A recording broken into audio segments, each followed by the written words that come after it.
Yes, sir. We are back with a Jujutsu Kaisen Modulo review. I know I missed like the last, was it 3 chapters of reviewing about it, but I feel like, just sitting back and talking about it in a whole for this is pretty good, especially with the build up coming in chapter. I think it's going to be 16 that's going to be coming out next. Let your boy double check real quick. Unpin.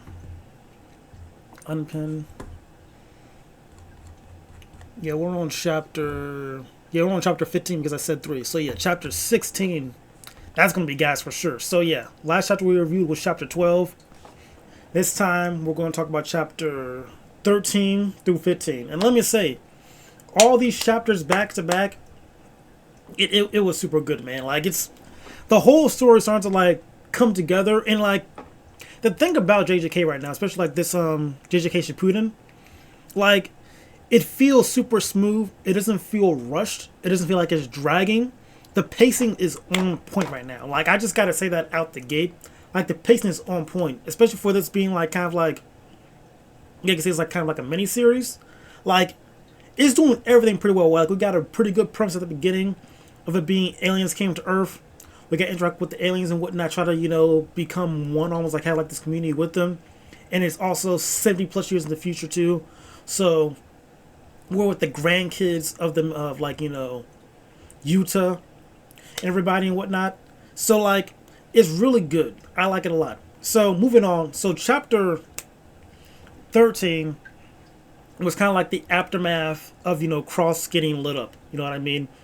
So it's the aftermath when they're trying to decide like what to do. They're trying to heal Cross, try to make sure peace is like trying to keep the peace. And then we get like kind of like a flashback of the event of how once, because at the end of the chapter Deborah pulled up. So like it cuts from that to them like the humans like kind of panicking, like trying to make sure Cross stays alive and like doing everything they can to save Cross.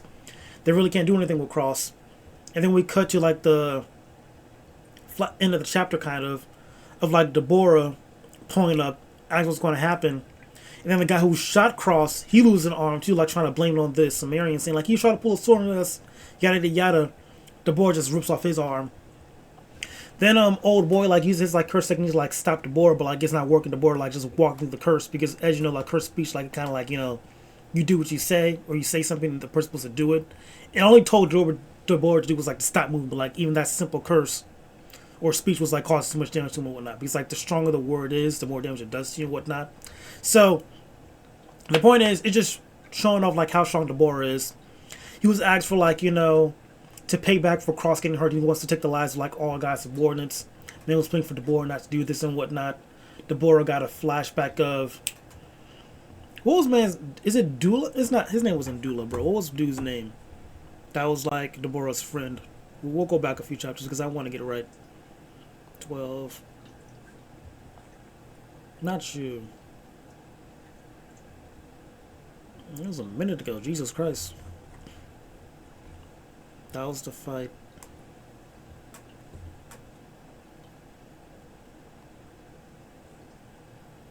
Okay, yeah, it should be right here. Like, excuse the intermission. Wait, let me just transition so we can see it together. I'm a fool. There we go. Now we can all see it as one. I forgot man's name. Da, da, da, da. Oh, Dula. I was right. You know what? Sometimes you just gotta trust your gut. You know what I mean? You just gotta trust your gut that you know people's stuff. So yeah, Deborah got a flashback of Dula and like that, so he gave them mercy. So then at that point, you know, they came to like agreement saying we're not going to kill the cursed spirits in the Tokyo zone and whatnot because the Kalayans, not the Kalayans, but the Sumerians are like these are like Kalanes, so we gotta respect them and whatnot, or you gotta respect them. So he was like held off on killing the cursed spirits, but obviously they gotta kill the cursed spirits because like if one of them, if a strong cursed spirits leaks out, it's gonna cause like insane damage and whatnot. So it's like months of them not doing it. Then at some point they're like secretly trying to do it, and the Sumerians catch on to that. And so at this point it's like a back and forth, like, hey bro, stop killing the cursed spirits, or no, stop killing our Kalanes. And the humans are like, we gotta kill the cursed spirits. So then the Boros like, okay, we're gonna do like a there's ritual challenge whatnot, like how they did back on Sumerian or their old planet. So at this point it's like whoever wins this duel gets to determine like the rules and whatnot. So for their chamber they actually chose like Deborah, and the Himigos were like, they said that we need Yuji because Yuji's still alive, mind you. But they can't find Yuji right now, so instead they chose Yuka to like be the representative to fight Deborah. So, a little bit of interesting facts right now. Turns out Yuji is alive. Obviously he's alive, but he's like still young. So like he has like this kind of like, he ages very slowly, or he's practically like immortal. So like he's seeing all of his friends die and whatnot, so he's like kind of depressed. We even got like a scene of Deborah talking about him too, saying like, you know, he's still a soft soul and whatnot. All this stuff. It was very, you know, depressing, but, you know, kind of sweet scene, like seeing how like Yuji's still alive and like he can't do funerals anymore because he's losing his friends and whatnot, and like his only good friend he has left is Deborah. But she doesn't like him around too because like he has like pity on her or something like that, because he's just like he's seeing his friend, you know, slowly die while he just stays alive. You know, it's depressing, you know. So that was that chapter. Yuji's depressed. He's living forever. That's kind of crazy too. And then people were talking about it earlier, or like had to be like last week, how like if Sukuna would have like accepted Yuji's offer, Yuji would have, you know, technically had like someone still with him, like almost like a friend forever, being, you know, Sukuna, which is kind of insane. But, you know, at that point Yuji would have not have been alone, because like now Yuji is kind of like the new Gojo, being like everyone just sees him as like being the strongest, and like not only that, he's now truly alone because like all of his friends are dying. Like if he was aging with them, he'd have been like, you know, very strong, but he still had his friends around him. But like at this point, not only are you the strongest now, you lose the people around you who didn't just see you as the strongest, but actually as a person too. And now you're kind of being alone as the strongest and lose people around you, so only people just see you as being like the strong person, to be the protector, not, you know, being Yuji himself, with the personality and feelings and whatnot. So it circles back to like this, you know, cycle of loneliness when it comes to being the strongest. Very cool. I kind of like that tied in. Then next chapter, it was kind of us learning, well, chapter 14, there we go. Chapter 14 was us learning that the real crash out wasn't Cross, but actually Maru. So like, you know, with the whole flashback, we see how like, you know, Cross, you know, stops Maru from hopping into the arena to like, you know, fight the board, because like he killed Dalu. I keep mispronouncing. Dula. There we go. Dula. There we go. And then we slowly learn throughout the chapter, like the real person who has like, you know, the anger issues, who's very passionate about his family, people wants to protect, is Maru. So like his brother now being hurt and whatnot is going to always make this man, you know, have his full crash out moment. And then it even turns back to, you know, I think the beginning of the chapter shows like him being upset with his father. It was like his father was like protecting like this rock. It was I don't like how his name is similar to like the special material.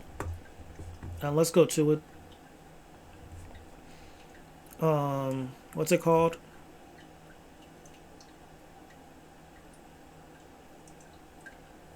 Muru. So Maru and Muru. I don't like how the names are so similar, but it is what it is.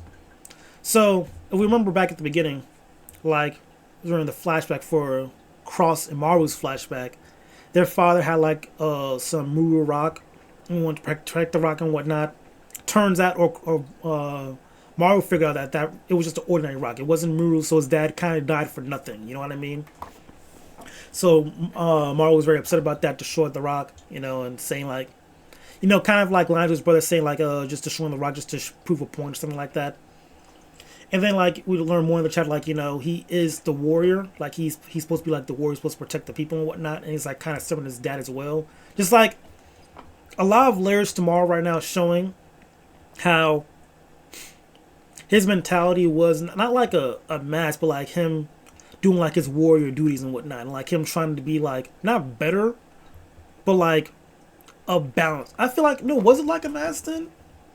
No, because throughout the entire series, Maru has been like a kind person, but like I think it was like this other side of like when it comes to like his family and his beliefs, that's when he becomes very passionate. You know what I mean? And there was never a point for him to become passionate, but until now it is, because now he has to be the warrior and fight for his beliefs. That being, you know, protecting his people and whatnot, and protecting his people, because like right at the end of the chapter, this is me summarizing the whole chapter. At the end of the chapter, I don't know the brother's name, but the brother of Yuka, Saguri, there it is. He's like, listen, can your people like leave at this point? He's like, it causes too much damage, and like he wants his sister to live. He's like, his sister's like a terminal 7 cancer patient. She's about to die, and like he doesn't want his sister to like die for this alien race's beliefs and whatnot. Then Maru's like, listen, bro, we've been traveling space for like 2 years, and like we kind of use like our curse technique to end up here. Like we can't do anything else at this point. Like we're here to stay, so we can't leave. I have people to protect, and at this point we're here to stay. Then at that point, Segura's like, bro, I wasn't asking. I'm telling you, you have to leave this planet right now. That's when they begin their fight. So it was very interesting because again, we also learned into the fact like how because they were like a very simple civilization. Because again, they were struggling to build like this canal for like I think it was like months or years, whatever. But then at the same time, you'll have like a special interstellar spaceship. So we learned like the spaceship was built off this Muru special rock and whatnot, and like the ship was kind of built off the wishes of Cross and Maru. So like they both wanted to like to build a spaceship, and like it's kind of fueled by that material, which led them here. You know what I mean? So them trying to go out again to find like a different habitable planet, it's too grave a risk. Like they found it's like a 1 in a million chance you found like this planet that's habitable for your people. We can't leave, bro. Like we can't go back. We're kind of just stuck here. You know what I mean? So that begins their clash. That's how chapter 14 ends. Then we move on to chapter 15, which is just, not, I wouldn't say sob, but kind of like, Yuka accepting the fact that she's about to die, like her kind of wishing how, like, her older brother, like she was thinking about like how, well, it'd be like if she was like older sibling and whatnot, how she would do different things differently, like how she'll be like nice to her younger sibling, give them guidance when need to be, stuff like that. But then when she jumps out the plane, she's like, but at the end of the day, she'll never trade being, the younger sister because she had an older brother like Seguri and whatnot. So it's kind of like a sweet moment. Then like even goes back to, again, like tying back to the last chapter, how Seguri is like ready to protect his sister. In this chapter, she's talking about like how she had like this one friend who she was trying to save, but Seguri ended up saving them both. And she said like she could have, survived by herself, but like if she was by herself and her brother didn't come through, her friend would have died. So it kind of goes back to like she needed Seguri's help to like really protect everybody because she can handle herself, but like when it came to protecting someone else, she needed that backup. So I think that might tie into something now, like how she can for sure protect herself, but like when it comes to like the burden of like protecting everybody, she needs help, and like I feel like her doing this by herself is the move. So I think that was probably the tie-in. Who's to say? I'm just spitballing at this point. So she comes in. And then, well, before that, what was it? We get a Mei Mei. She's like an elderly, hag at this point, saying how like the kids have been used to peace and whatnot, and like a threat like the boy's gonna probably like what she say exactly? We could just pull that up actually. Transition. What did Mei Mei say? View all chapters. 15. Scroll down. Not there. Don't want to spoil that. That was a cool reveal. Alright. I thought it was Mei Mei. You know who the person is. So I salute you, Almighty King of the fear of the world. Salute me. About 70 years ago, an extraordinary wave of power shook this country to its very core. Peace and quiet stood proud for months in its wave. What is strength? What is true power? Everyone had suddenly forgotten these things. These children are oblivious to the extreme brutality these beings are capable of. You, however, I do not doubt you can unveil the true dread of this curse, bursting forth from deep within your very entrails. Okay, so the point is, she's saying they've been living in a world of peace for a long time, so you'll bring back that kind of like fear of like showing the kids, this next generation, what people are capable of, like what strong people are capable of, because it's been like a long time of peace and whatnot. Anyway, Yuka shows up. She then summons Maharaga, and then the boy like immediately pops his technique, which is like this light beam, and also a word they said like humans can't understand or whatnot. But like it's a cool technique. It's like this light beam that like carries like the what did they say? Light beam, blank, an ancient and vast large instinct that possesses mass. passed down through generations to Skuins. His name is possible for to pronounce. Yeah, they don't really explain the technique, but like what is mass? So something and light. We can't pronounce anything, but it's something and light. It carries mass. Interesting. The point is, it's like a light beam technique, and then like Maharaga shows up. Eats the technique, and then like you slowly see the wheel creak for him adapting to it. And it's like the first time Maharaga will have to like adapt to an alien and whatnot. That's how the chapter ends. So pretty cool. I kind of like how she like kind of some Maharaga like out the gate. Like she doesn't like waste time with her technique because like at the beginning of this series, she had like this cool like not dragon technique, but like in this tiger claw technique and whatnot. But I was like, I don't. She feels like that won't work, so like she made like something like a deal, not a deal. Her brother was something like how. What's the word I'm looking for? You make contracts to get stronger, whatnot. So she probably made like a contract too, or a curse contract, so she like get stronger because she's already gonna die regardless. So she doesn't really care about her life at this point. And so like her dying for a cause to like protect the people and whatnot, or for humanity, it's like she feels like that's like a worthy death and whatnot. So she probably making me like some curse contract to like control Maharaga or do something or increase her strength. I don't know. Point is, Maharaga's back. It's kind of cool to see. I like Maharaga, and I think it's kind of fun like how Maharaga always like finds his way to find like the strongest person. Like he fought Sukuna, Goja, and now Deborah. It's just like that man always finds a way to fight the strongest person like throughout the series, which is kind of cool to see. And like I'm kind of interested to see like how Deborah will defeat him or how Maharaga adapts to. Because like each fight, like they found a way to defeat him. But also, like, Maharaga also adapted to their technique, too. So it has, like, what's what we're looking for. Find a way around the adaptation. And both their ways around the adaptation was just, like, to straight up one-shot him. But they both had the hindsight. Both Gojo and Sukuna had the hindsight of, knowing Madara's technique was adaptation. Deborah has no idea what this technique is. So he's going to probably, like, throw his technique at him, not knowing he's going to adapt to it. So he might know about it. He might learn about it slowly but surely. But, like, clearly his technique didn't one-shot him. And now already Deborah's going to adapt to it. If you remember from, the fights, Deborah's adaptation works in two ways. Like, the more you hit him with your technique, the more he adapts to it. But also, if you hit him with your technique, like, one time, he will slowly adapt to it, even though it's, like, a one-time thing. So he has, like, both those traits to him, which is kind of neat. So already, him getting hit with the technique one time, he's going to adapt to it slowly. But if he gets getting spammed with it, he's going to, get better at adapt. The adaptation's going to happen faster, too. But, yeah. Overall, good 3 chapters, bro. I'm excited for the next one. I can't wait to see how this fight's going to play out. I'm very curious how the fight's going to play out between Saguri and Maru. Because, like, again, like, Maru, when he went, like, crazy mode or, like, unconscious mode, like, he was, like, popping off, like, doing, like, these crazy curse techniques. Like, controlling, like, the physics of the world almost. So I'm very curious to see how Saguri's going to go against that, bro. Because, like, I feel like Saguri might be a bit outclassed, too. So we'll really see how it will all go out. But like, yeah, JJK Modulo, it's been pretty good, man. Like this has been like a very solid series.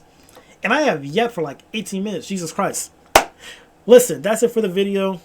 Hopefully y'all enjoyed. If you did, please like the video and subscribe. It'll be right here. And all that good stuff. And until next time, y'all be easy, alright?